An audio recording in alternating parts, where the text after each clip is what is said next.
선지자에게 있어서 재앙은 뭐 먹는 것, 먹을 것이 양식이 떨어지는 것이 아니라 하나님 앞에서 경건하고 정직한 일을 찾지 못할 때다라고 했습니다. 2절에 경건한 자가 세상에서 끊어졌고 경건한 사람이 없는 것입니다. 신실한 사람을 찾아보려고 했는데 신실한 이가 없는 것입니다. 정직한 자가 사람들 가운데 없도다. 무리가 다 피를 흘리려고 매복하며 각기 그물로 형제를 잡으려 하고 죽이지 못해서 누군가의 뒤를 잡질 못해서 뒷다리를 잡고 늘어지고 어떻게든 그 사람을 밟고 갑질을 행하려는 그런 시대적인 악행만 난무하고 있었다. 그래서 3절에 보니까 두 손으로 악을 부지런히 행하는도다. 선을 행하는데 열심이 있는 것이 아니라 악을 행하는데 열심과 열정이 있는 것입니다. 그래서 부지런해요. 그 죄를 짓는 데 있어서. 그 지도자와 재판관은 뇌물을 구하며 권세자는 자기 마음의 욕심을 말하며 그들이 서로 결합을 하니 악은 악끼리 뭉치게 되어 있습니다. 악은 악끼리 뭉쳐요. 빌라도하고 헤롯이 서로가 원래 앙숙이었습니다. 서로가 서로를 견제하는 그 세력이었어요. 로마 황제가 군봉왕 헤롯을 세우고 또 동시에 그 조그만 땅덩어리에 그 이스라엘 조그만 땅덩어리에 또 빌라도 총독까지 세우면서 서로가 서로의 힘을 견제하는 그 상황을 일부러 만들어 놓은 것입니다. 그래서 둘이 사이가 좋지 않았어요. 누군가를 깔아뭉개야 그 황제에게 자기가 더 돋보일 것 아닙니까? 자기 자리가 더 유지가 될 것 아니겠어요? 그런데 둘이 결합이 될 때가 있어요. 언제 결합이 됐습니까? 둘이 언제 친구가 됐습니까? 예수님을 모함을 할 때, 예수님을 조롱을 할 때, 예수님을 십자가에 못 박는 그 일에 있어서. 그래서 예수님을 힘들게 할 때, 그때 그들은 결합을 한단 말이죠. 그러니까 이처럼 악은 악끼리 서로 이렇게 뭉치게 되어 있습니다. 미가는 노트에도 나오듯 하나님 없이 잔뜩 성공했다고 떠드는 자들에게서 불의와 죄악만 가득한 모습을 봐요. 그래서 악을 저지르는데 아주 부지런하단 말이죠. 그리고 그 악을 저지르는데 그 범위가 이제는 어디에까지 미쳤냐고 하면은 집안 식구들에게까지도 미치고 있습니다. 그래서 누구도 믿지를 못하는 거예요, 이제는. 그래서 서로가 서로를 향해서 야가 빠졌고 악하다는 것을 알기에 이제 불신이 그들 사이에 형성이 돼요.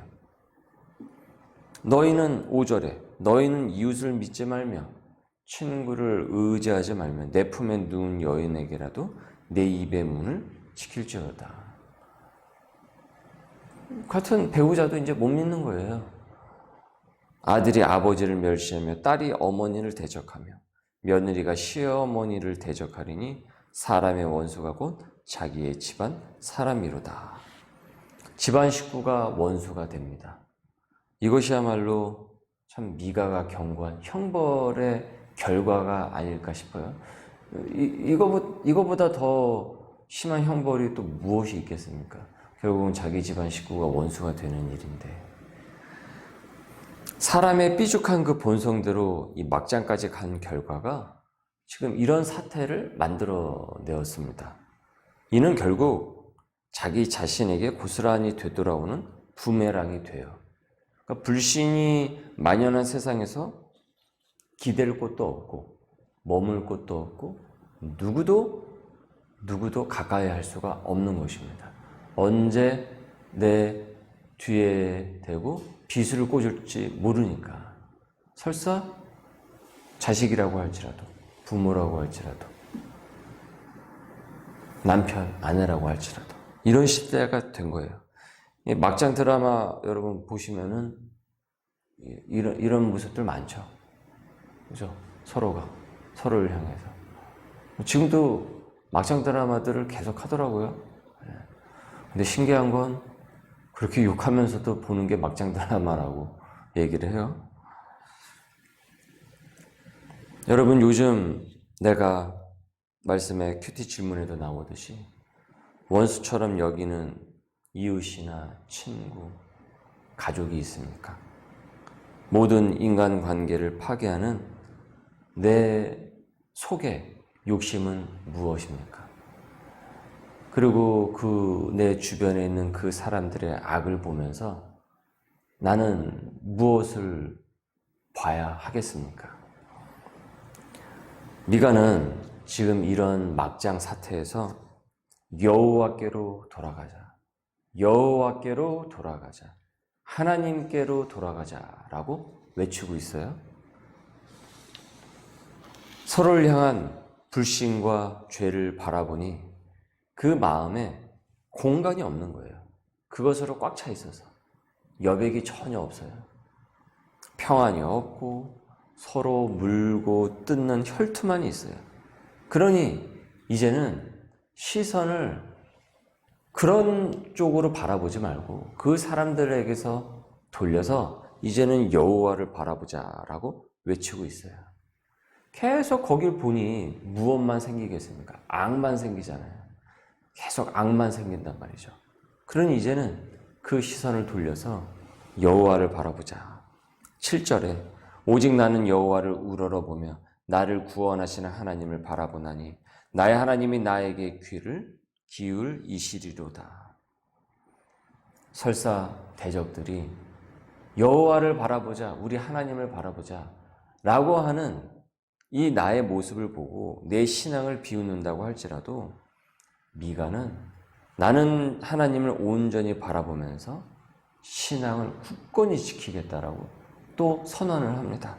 8절에 나의 대적이여 나로 말미암아 기뻐하지 말지어다. 나는 엎드러질지라도 일어날 것이요 어두운 데에 앉을지라도 여호와께서 나의 빛이 되실 것임이로다.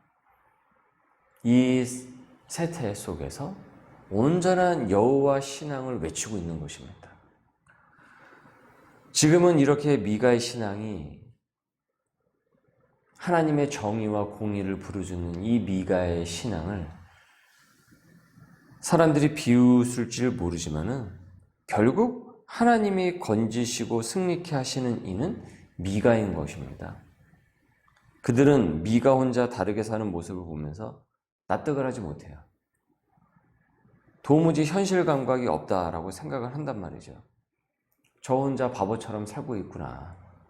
이렇게 할지 몰라요. 하지만 정작 바보는 미가가 아니라 그들입니다. 그들이에요. 미가가 지혜로운 것이었습니다. 노아가 방주를 지을 때 다 비웃고 바보 멍청이라고 그런 식으로 놀려댔지만은 결국 노아와 그 식구들만 구원을 얻었단 말이죠. 하나님의 선을 향해서 움직이는 자가 결국 승리를 하고 그 선을 비웃는 자는 형벌과 그 죄의 대가를 치를 뿐이라는 것을 이 노아를 통해서 보여주고 있어요. 하나님께서는 하나님 편에 선 그를 격려를 하시고 그의 편이 되어 주십니다. 여러분 이것을 굳게 믿으십시오. 선악간에 판단하시고 공의를 반드시 그 가운데 드러내실 것입니다. 여러분 이것을 우리가 경험할 수 있어야 됩니다. 그래야 우리의 신앙이 더 단단해집니다.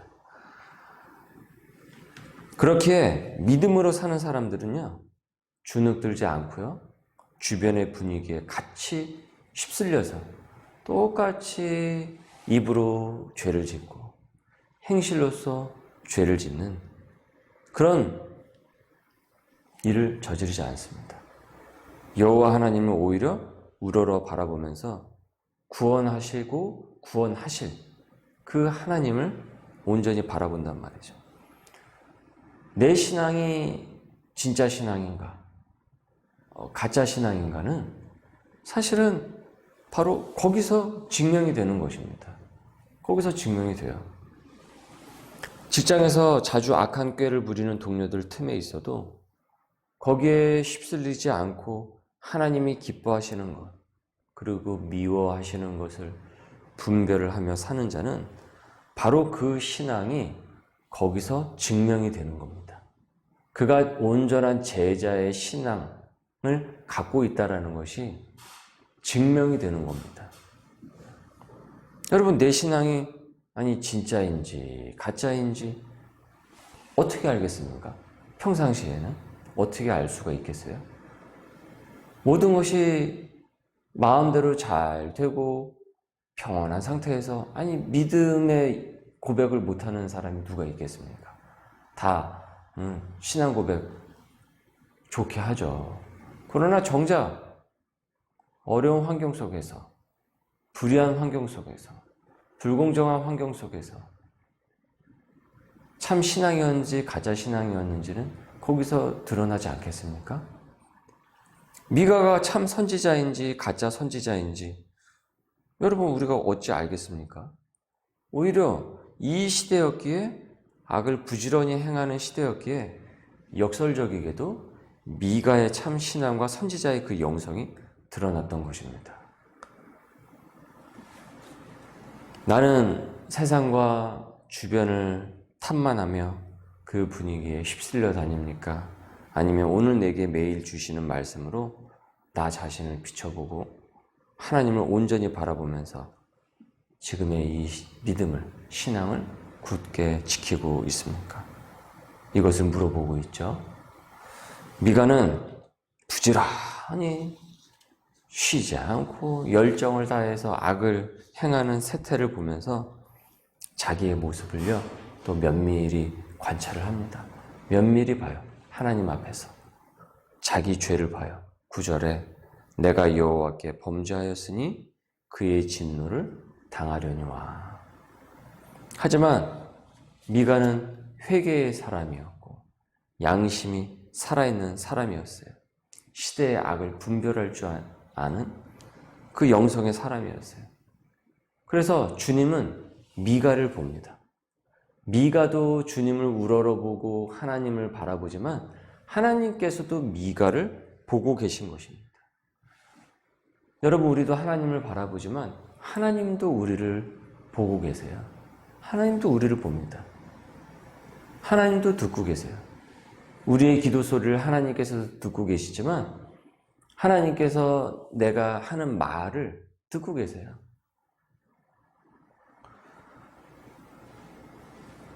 그래서 9절 그 중반부에 보면 마침 내 주께서 나를 위하여 논쟁하시고, 내 주께서 나를 위하여 논쟁하시고, 그러니까 나를 변호해 주시고 내 편에 서서 변호해 주시고 내가 하나님의 백성이라고 보증해 주시고 광명에 이르게 하시리니 내가 그의 공의를 보리로다. 예수님께서 나의 중보자가 되어 주시지 않습니까? 우리 주일 말씀 여러분 기억하시죠? 대언자 예수 그리스도. 그래서 존 클라크 경이 그 단어를 찾기 위해서 많은 시간을 들였는데 결국 그 직함을 가진 사람이 누구였습니까? 은셴과 무카이. 그래서 대언자가 콩고말로 은셴과 무카이가 되었다라는 그 얘기를 우리가 그 주일날 말씀을 통해서 상고하지 않았습니까? 주님께서 미가를 대변해 주시고 계신 것이에요. 그 악한 무리들에게 어떻습니까? 변호해 주시고 그를 보호해 주셨다라는 거예요. 미가가 지금 그 신앙 고백을 하고 있죠. 로마서 8장 26절입니다. 이와 같이 성령도 우리의 연약함을 도우시다니 우리는 마땅히 기도할 바를 찾지 못하나 오직 성령이 말할 수 없는 탄식으로 우리를 위하여 간구하시느니라. 친히 간구하시느니라. 이 은혜를 갖고 여러분 오늘도 우리 일상에서 내 죄를 회개를 하고 구원을 위해 오늘도 하나님께서 이 시대에 나를 파송하셨구나. 여기로 나를 보내주셨구나. 깨달으면 하나님께서 반드시 나를 통해서 일하십니다. 왜요? 친히 간구하시거든요. 나를 변호해 주시거든요. 미가를 통해서 지금 그 시대에 남은 자들을 구원을 하시지 않습니까? 남은 자들을 모으시잖아요. 나를 통해 당신의 백성들을 깨우시고 여러분 구원의 열매를 반드시 맺게 하십니다. 나만 광명으로 인도하시지 않고 나를 통해서 또 내 주변에 남은 자들을 모으시고 그들을 구원케 하십니다.